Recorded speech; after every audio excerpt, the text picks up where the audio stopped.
The great hall of Station Nexus Prime was cold. Kan Taiho had been to many places in the galaxy during his 5 years as Earth's ambassador, but nothing felt as cold as this room. It was not the temperature, it was the feeling. 47 species sat in their floating chairs, arranged in a massive circle. In the center stood a single Valori, her hands bound with energy chains. Taiho watched her. She was small, barely reaching his chest. Her skin was pale blue, like the sky on a winter morning. Her eyes were large and dark, filled with stars that seemed to move when she blinked. She did not cry. She did not beg. She simply stood there, waiting for the galaxy to decide if her people should live or die. The Rithani delegate spoke first. He was a tall creature with hard brown skin and 4 arms. His voice was like stones grinding together. The Valori are a danger to all species. Their minds reach into ours without permission. They plant feelings that do not belong to us. This is an attack. This is war without weapons. Taiho leaned forward in his seat. He wanted to speak, but it was not Earth's turn yet. He had to wait. The Marani delegate agreed with the Rithani. So did the Keth.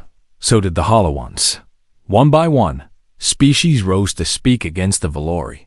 They used words like contamination, infection, and invasion.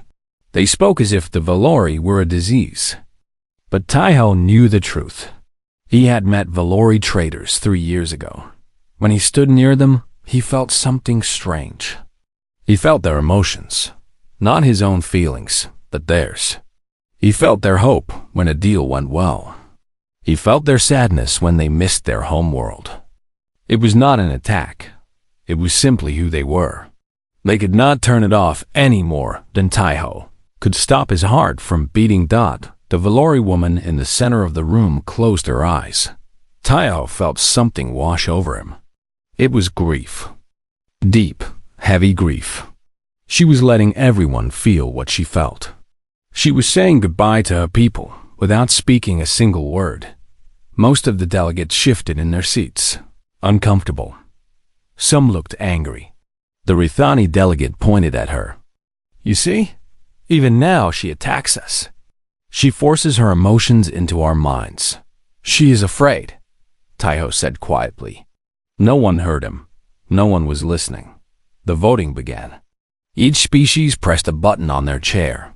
Green for life. Red for death. The results appeared on a massive screen above the Valori woman's head. Red, red, red. Taiho counted. 43 red lights. 3 species had not voted yet.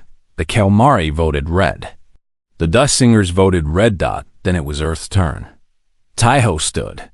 His legs felt weak, but he forced them to hold him. Every eye in the room turned to look at him. Humans were new to the galaxy. They had only discovered faster than light travel 15 years ago. They were considered primitive, childish, unimportant. Ambassador Kang, the assembly speaker, said, "How does Earth vote on the extermination of the Valori species?" Taiho looked at the Valori woman. She opened her eyes and looked back at him. He felt her fear. He felt her small, desperate hope. He felt her love for her children, hiding somewhere in the stars, waiting to learn if they would live or die. Earth votes no, Taiho said. The room went silent. Then the Rithani delegate laughed. It was an ugly sound. 1 vote against 46. How very human. You are sentimental creatures. This is why you will never matter in this galaxy. Taiho did not sit down. May I speak? The speaker waved a tentacle. You may, though it will change nothing. I know, Taiho said. I am not speaking to change the vote. I am speaking so that history will remember what happened here today. He walked to the center of the room. He stood next to the Valori woman. She was shaking. 200 years ago, Taiho said, humans did something terrible. We looked at people who were different from us, people with different skin, different beliefs, different ways of living, and we decided they were dangerous. We put them in camps. We killed millions of them. We called it necessary. We called it protection. We called it many things, but we never called it what it really was: murder. The delegates were quiet now. Some looked bored. Some looked curious. The Rithani looked angry. We learned something from that darkness, Taiho continued. We learned that fear is a liar. Fear tells us that different means dangerous. Fear tells us that the only way to be safe is to destroy what we do not understand. But fear is wrong. It is always wrong. He reached out and took the Valori woman's bound hands. He felt her shock. He felt her gratitude. He felt her heartbreak. The Valori do not attack. They connect. They share. And you are so afraid of feeling something real that you would rather kill 10 billion innocent people than risk understanding them. The Rithani stood. Enough. The vote is done. The extermination will proceed in 30 standard days. Earth's objection is noted and ignored. Taiho looked at the Valori woman. He squeezed her hands. Then he leaned close and whispered, "Tell your people to run. Run to Earth. We will protect you." Her dark eyes widened. She sent him a feeling. It was hope. Small, fragile, but real. Taiho released her hands and walked back to his seat. Under the table, he typed a message on his personal device. He sent it to Earth with the highest priority code. The message was simple. Prepare for guests. The assembly moved on to other business. They discussed trade routes and mining rights. They acted as if they had not just ordered the death of an entire species. But Taiho was not listening anymore. He was already planning. Earth was small. Earth was weak. Earth was primitive. But Earth would not stand by and watch innocent people die. Not again. Never again. Dr. Yuna Park had not slept in 3 days. She stood on the roof of the Bizen Emergency Center, watching the sky turn orange with sunset. Somewhere up there, beyond the clouds, beyond the moon, 10,000 Valori were flying toward Earth, and 40 Rithani warships were chasing them. Her phone rang for the 100th time that day. She answered it without looking. "What now?" "Dr. Park, the food supplies you requested are stuck at the port. There is a protest blocking the trucks." Yuna closed her eyes and took a deep breath. "Send them around the long way. Use the highway. That will take 4 more hours. Then it takes 4 more hours. Just get it done." She ended the call and looked back at the sky. The Valori needed a specific temperature to survive. Too hot, and their skin would burn. Too cold, and they would fall into a deep sleep they might never wake from. Bizan was chosen because its weather was gentle. But gentle weather could not protect anyone from warships. Her phone rang again. This time, she looked at the name. Admiral Li Wanjin. She answered immediately. "Admiral, Dr. Park." His voice was calm, but she could hear the tension underneath. "The Valori ships have entered our solar system. They will reach Earth in 6 hours. And the Rithani? Right behind them. They will arrive at the moon in 5 hours. Yuna felt her stomach drop. That gives us 1 hour. Less than that. The Valori ships are damaged. They are slowing down. There was a pause. "Dr. Park, I need to ask you something. If we fail today, if the Rithani break through, what happens? To the refugees?" Yuna looked down at the city below her. Thousands of people were working to prepare for the Valori. They had cleared buildings, set up medical tents, and cooked food that matched what the Valori could eat. Children had made welcome signs with drawings of humans and Valori holding hands. "They die," Yuna said quietly. "And so does everything good about us." Wanjin was silent for a moment.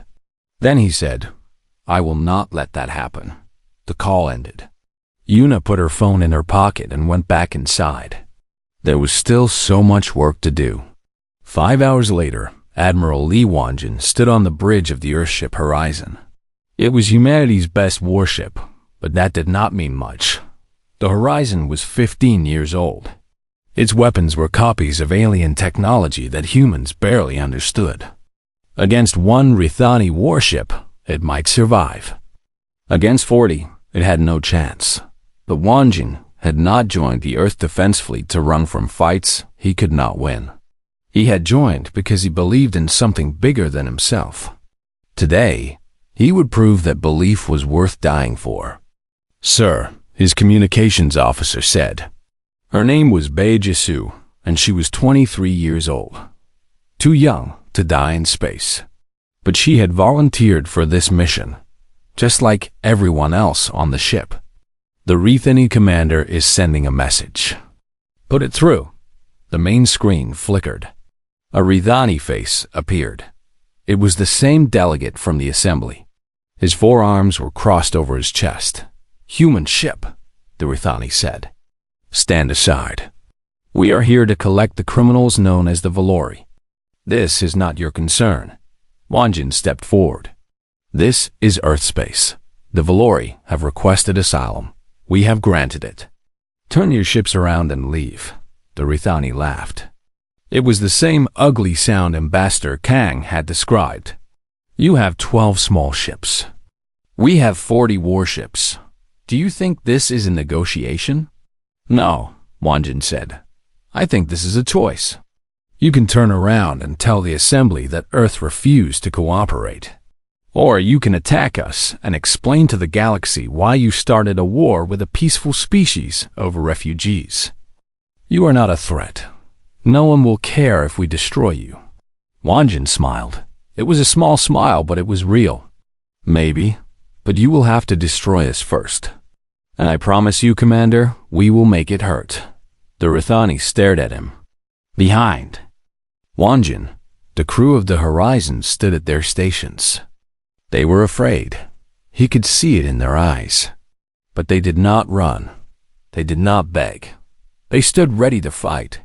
"You would die for these creatures?" the Rithani asked. "They are not even your species. They are strangers." "They are people," Wanjin said. "That is enough." The Rithani commander was quiet for a long moment.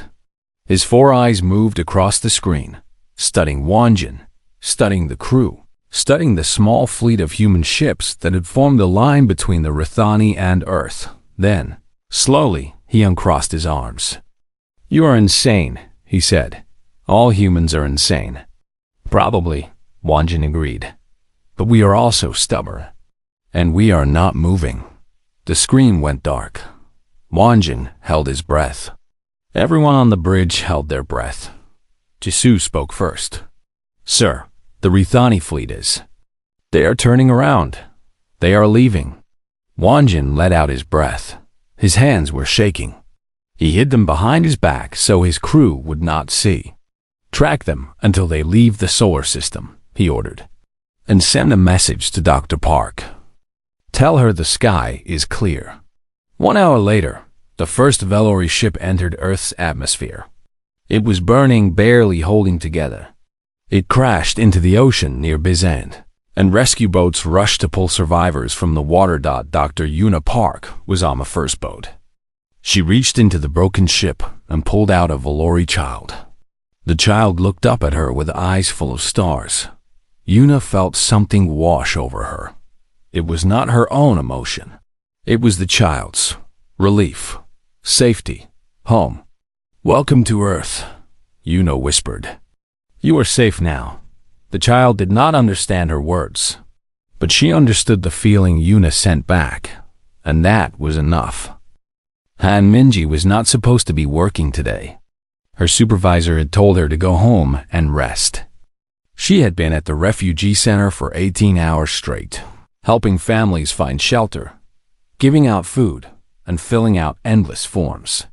But when she tried to leave, she saw the girl. The Valori child was sitting alone in the corner of the main hall. She was small, even for a Valori. Her blue skin was pale, almost gray, and her star-filled eyes were empty. She was not crying. She was not moving. She was just sitting there, staring at nothing. Minji walked over and knelt down in front of her. "Hello," she said softly. "My name is Minji. "What is your name?" The girl did not respond. Of course, she did not. Valori did not speak Korean. They did not speak any human language. They communicated through feelings, through emotions that passed from one mind to another. Like waves in the ocean. Minji had felt those waves many times in the past week. When she helped a Valori family find their missing child, she felt their joy. When she held the hand of an old Valori man who was dying from his injuries, she felt his peace. The emotions were strange and beautiful, and sometimes overwhelming. But this girl sent nothing. Her mind was silent. Minji sat down next to her. She did not try to speak again. She just sat there, being present, letting the girl know she was not alone. Hours passed. The sun moved across the sky. Workers came and went. The hall slowly emptied as refugees were moved to better housing. But Minji stayed, and the girl stayed with her. Finally, as the sun began to set, the girl moved. She turned her head and looked at Minji. Her dark eyes were so deep, so full of pain, that Minji felt tears spring to her own eyes. Then the girl opened her mind. The images came fast and hard. A beautiful city made of crystal and light. A woman with kind eyes, holding the girl close. A man laughing, spinning the girl in circles until she was dizzy with happiness. Then fire, ships falling from the sky. The crystal city burning. The woman pushing the girl onto a crowded ship. The man staying behind, fighting, falling. The cold emptiness of space. The silence. The terrible, endless silence. Minji was crying now. The tears ran down her face, and she did not try to stop them. She reached out and pulled the girl into her arms. The girl was stiff at first, her small body tense with grief. Then, slowly, she relaxed. She buried her face in Minji's shoulder and began to shake. She was crying too. Finally, she was crying. Minji held her and sent her own feelings back. She did not know if it would work. She was not Valori. She was just a human with a human heart. But she tried anyway. She sent warmth. She sent safety. She sent a promise that she would not leave, that she would not let go, that this strange little girl from the stars would never be alone again. The girl looked up at her. Something changed in her eyes. The emptiness was still there, but now there was something else too. A tiny spark of light. She sent one word, not in sound, but in feeling. Minji understood it perfectly. Lyra. Her name was Lyra. Over the next few weeks, Minji and Lyra became inseparable. Minji applied to become Lyra's official guardian, and after a mountain of paperwork, her request was approved. She moved into a small apartment in the refugee district, and Lyra came with her. Learning to live together was hard. Lyra did not understand human customs. She did not know how to use a fork or why she had to wear shoes outside. She was afraid of cars and confused by television. The first time she saw a dog, she hid behind Minji for an hour. But slowly, day by day, they figured it out. Minji learned that Lyra loved music. She would sit for hours, listening to songs in languages she did not understand, feeling the emotions that the music created. Minji bought her a small keyboard, and Lyra taught herself to play by ear. The melodies she created were strange and beautiful.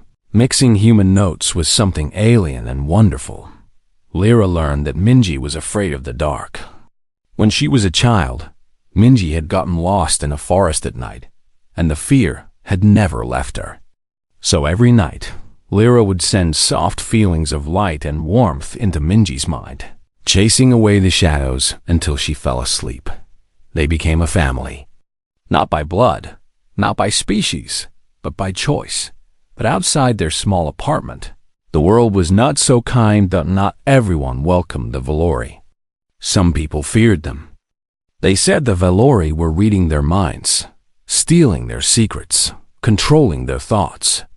They said the aliens were dangerous, that they would destroy human culture, that Earth should have followed the Assembly's orders. Protests grew larger. Signs appeared on buildings. Earth for humans. Send them back. Protect our minds. One night, someone threw a rock through Minji's window. Lyra screamed, not out loud but in feeling. Her terror hit Minji like a physical blow. Minji held her tight and whispered words that Lyra was finally beginning to understand. It is okay. I am here. I will protect you. But even as she said it, she wondered if it was true. She was one person. She could not fight a whole world. The next morning, there was a knock on her door. Minji opened it and found her neighbors standing there. There were 7 of them, old people and young people. A family from 2 floors up. The woman who ran the noodle shop on the corner. We heard what happened, the noodle shop woman said. Her name was Grandmother Song, and she was 73 years old. We came to help? Help how? Grandmother Song smiled and held up a piece of wood and a hammer. We are going to fix your window. And then we are going to take turns watching your building at night. Those cowards will not throw rocks if someone is watching. Minji felt tears in her eyes again. She seemed to cry a lot these days. But for the first time in weeks, the tears were happy ones. Behind her, Lyra peeked out from the hallway. She looked at the neighbors. She felt their emotions, determination, kindness, protection. She sent a feeling back to them. It was small and shy, but it was real. Thank you. Grandmother Song's eyes went wide. Then she laughed, a loud, warm sound that filled the hallway. Wow, she said. I suppose we are all family now. And they were. Not by blood, not by species, by choice. Ambassador Kang Taiho read the message 3 times. Each time, the words stayed the same. The Galactic Assembly had given Earth 30 standard days to surrender the Valori refugees. If Earth refused, it would be declared a rogue world. All trade would stop. All technology sharing would end. Earth would be alone in a galaxy that did not want them. He put down the message and looked out his window. From his office in Seoul, he could see the city stretching out below him. Millions of people lived their lives down there, unaware of the storm that was coming. They went to work. They ate dinner with their families. They laughed and cried and dreamed of the future. What would happen to them if the galaxy cut Earth off? The technology humanity had gained from joining galactic society was not a luxury. It was survival. Clean energy. Medical advances. Food production systems that fed billions. Without those things, Earth would fall back into the darkness of its past. Wars would come. Famines would follow. Millions would die, and it would be Taiho's fault. He was the one who had cast that vote. He was the one who had invited the Valori to Earth. He was the one who had dared to believe that doing the right thing mattered, more than doing the safe thing. His phone buzzed. A message from President Choi Hana. Emergency meeting. United Nations. Come now. The UN Assembly Hall was full. Every nation had sent representatives. Every face showed fear. Taiho took his seat and waited for the president to speak. President Choi walked to the podium. She was a small woman with gray hair and sharp eyes. She had been a human rights lawyer before entering politics. She had spent her life fighting for people who could not fight for themselves. But today, she looked tired, old. You have all received the Assembly's message, she said. 30 days. That is what they have given us. 30 days to decide what kind of species we want to be. The French delegate stood up. With respect, Madam President, there is nothing to decide. We cannot survive without galactic trade. We must return the Valori. Return them to what? Taiho asked. To death? To extinction? That is not our problem, the French delegate said. Our problem is the 8 billion humans who will suffer if we refuse. The argument exploded across the hall.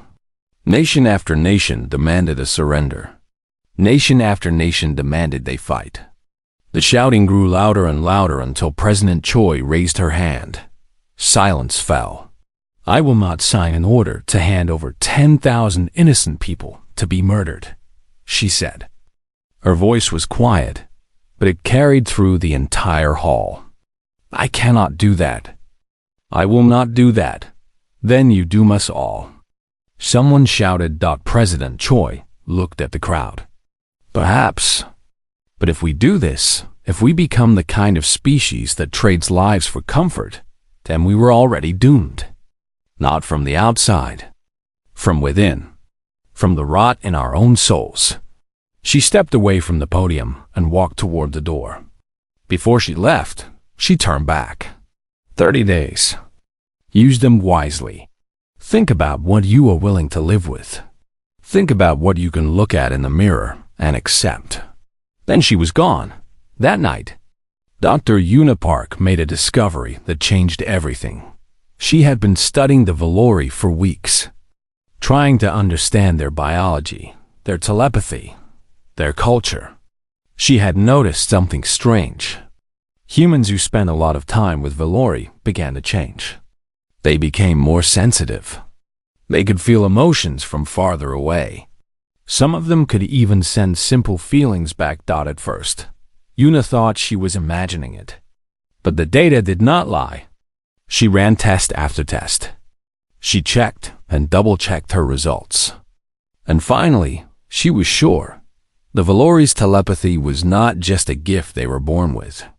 It was a skill that could be taught. Humans who bonded with Valori were developing weak telepathic abilities. Not as strong as the Valori, not even close.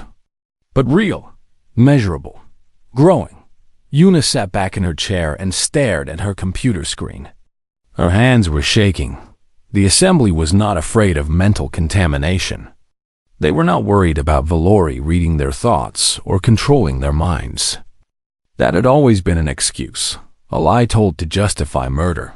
The assembly was afraid of what humanity would become with the Valori's help. A species that could feel each other's emotions. A species that could not lie, could not hide, could not pretend. A species that would see through every manipulation, every deception, every political game. The galaxy was controlled by secrets and fear. And the Valori, and now the humans who protected them, threatened to tear that control apart. Una picked up her phone and called Ambassador Kang. "I know why they want to kill the Valori," she said. "I know what they are really afraid of." When the 30 days ended, Earth sent its response. Ambassador Kang stood before the Galactic Assembly one more time. He was older now. The stress of the past month had added gray to his hair and lines to his face. But his voice was strong. "The people of Earth have made their decision," he said. "We will not surrender the Valori. Not today. Not ever." The Ridhani delegate slammed his 4 fists against his chair. "Then you have chosen your fate. Earth is hereby declared a rogue world. All contact is forbidden. All trade is terminated. You are alone." Tayo nodded. "We are alone. But we are not afraid. And one day, when your children ask why the galaxy changed, why empathy replaced cruelty and connection replaced fear, you will remember this moment. You will remember that it started here, with 10,000 refugees and one small planet that refused to let them die." He turned and walked out of the assembly hall. He did not look back. On Earth, the blockade began. Ships surrounded the solar system. Trade ships were turned away. Communication signals were blocked. But inside the blockade, something new was being born. Humans and Valori worked side by side. They built farms and factories. They invented new technologies. They shared their minds and their hearts. And slowly, one connection at a time, they began to change the world. 10 years had passed since the blockade began. 10 years of isolation. 10 years of struggle. 10 years of transformation. Admiral Li Wanjin stood on the bridge of the new flagship, Unity. It was nothing like the old Horizon. That ship had been built with borrowed technology and desperate hope. Unity was different. Unity was human and Valori, metal and mind, science and soul woven together into something the galaxy had never seen. His crew was different too. Half human, half Valori. They did not need to speak to communicate. They did not need screens to share information. They were connected, mind to mind, heart to heart. They moved as one being with many bodies. One Jin felt them all. He felt pilot Bei Jisu, now 40 years old, her hands steady on the controls. He felt gunner Park Dawn, his focus sharp as a blade. He felt the Valori navigator Auron, her ancient wisdom guiding them through the stars. He felt hundreds of others, each one a thread in a great tapestry. And today, that tapestry would be tested. The assembly had finally decided that isolation was not enough. Earth was growing too strong. The connection between humans and Valori was spreading, even through the blockade. Refugees who had been scattered across the galaxy were making contact. Other species were asking questions. Some were even wondering if the assembly had been wrong. The assembly could not allow that. So they sent their fleet. 200 warships. The largest military force ever assembled. Enough firepower to burn Earth to ash. They expected to find a primitive planet, weakened by 10 years of isolation. They expected to find despair and surrender. They found Unity. And behind Unity, they found 1,000 ships. Small and large, old and new, all of them crewed by beings who could feel each other's thoughts. The Rithani commander sent a message. Surrender the Valori and the humans who have been contaminated by them. This is your final chance. Wanjin smiled. It was a peaceful smile, not a warrior's grin. He felt no hatred for the Rithani. He understood them now, thanks to the connection. They were afraid. They had always been afraid. Fear was the only language they knew. Today, he would teach them a new one. We decline, Wanjin said. But we offer you the same choice. Leave now in peace. Or stay and learn what connection truly means. The Rithani commander laughed. We have 200 ships. You have 1,000, but they are small and weak. Mathematics is not on your side. Mathematics is not everything, Wanjin replied. The battle began. 200 warships fired at once. Missiles and energy beams filled the void. Enough destruction to kill millions. But the Unity fleet did not scatter. They did not panic. They moved. Every ship moved at the same moment, in the same direction, as if guided by a single hand. Because they were. Wanjin felt the battle like a dance. He knew where every enemy missile was heading. He knew where every friendly ship needed to be. He did not need to give orders. His crew already knew. The first wave of attacks missed. The second wave missed. The Rithani commander screamed orders, demanding faster targeting, better coordination. But his ships were not connected. They were alone, each one a separate machine with separate crews who had to talk and type and wait for responses. The Unity fleet did not have that. Human pilots and Valori navigators worked as one. Gunners felt their targets before they fired. Engineers sensed damage before it happened and repaired it in seconds. The fleet was not 1,000 ships. It was one ship with 1,000 bodies. They did not aim to kill. That was the strange part. The Rithani expected death, expected the humans to repay years of cruelty with blood. But that was not what happened. The Unity fleet aimed for engines, for weapons, for shields. They took apart the Rithani ships piece by piece, leaving the crews alive, leaving the ships drifting but intact. The battle lasted 3 hours. When it was over, the Rithani fleet was helpless. Not destroyed, not dead, just stopped. Wanjin opened a channel to the Rithani commander. Your ships are disabled. Your crews are alive. We will send rescue vessels to tow you to safety." The Rithani commander stared at him through the screen. His four eyes were wide with something Wanjin had never seen in a Rithani before. Not fear, not anger. Confusion. Double quotes. "Why?" the commander asked.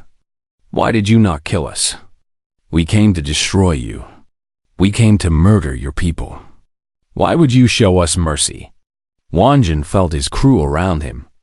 He felt their answer before he spoke it. "Because we felt your fear," he said. "We felt your pain. We felt the loneliness of beings who have never truly connected with another soul. And we decided that adding more death to the universe would not heal that wound. Only connection can do that." The screen went dark. The Rithani commander had no response. 1 month later, the first Rithani ambassador arrived on Earth. He came alone, unarmed, asking questions that his people had never thought to ask. What does it feel like to be connected? What does it mean to feel another's joy? What would it be like to never be alone again? The Valori elder Orin met him at the landing pad. She was old now, her blue skin faded to silver, but her eyes still held galaxies. She took his hand. She opened her mind, and she showed him. Han Minji stood at the memorial overlooking Bizen Harbor. The sun was setting, painting the water gold and red. Beside her stood Lyra, no longer a frightened child, but a young woman of 23. She was training to become the first Valori human ambassador to the reformed Galactic Assembly. "Do you remember what you showed me?" Minji asked. "That first day, when you were so small and scared?" Lyra nodded. She reached out with her mind, sharing the memory. "Fire, loss, fear. That was who I was," Lyra said. Her Korean was perfect now, though she still preferred feelings to words. "But it is not who I am anymore." "Show me," Minji said. Lyra closed her eyes. She opened her heart. Minji felt it all. Home, family, hope. A world where humans and Valori work together, laugh together, dream together. A galaxy slowly learning to feel. A future brighter than any star. Across the harbor, children were playing. Human children and Valori children, running together, falling together, getting up and running again. Their laughter mixed with the sound of waves. "We changed everything," Lyra said softly. "One small planet, one stubborn species, and 10,000 refugees with nothing but hope." Minji put her arm around Lyra and pulled her close. "We did not change everything. We just started the change. The rest of the galaxy will finish it. How long will it take?" Minji smiled. "As long as it needs to. That is how change works. One heart at a time. One connection at a time. Until even the most afraid, most alone beings in the universe remember what it feels like to belong." Lyra leaned her head against Minji's shoulder. She sent one last feeling, not just to Minji, but to everyone nearby. Human and Valori, and the strange, beautiful mix of both. Love. Simple. Quiet. Endless. The sun set over Bizen Harbor. The stars came out, one by one, filling the sky with light. And somewhere in that endless darkness, the galaxy was waking up.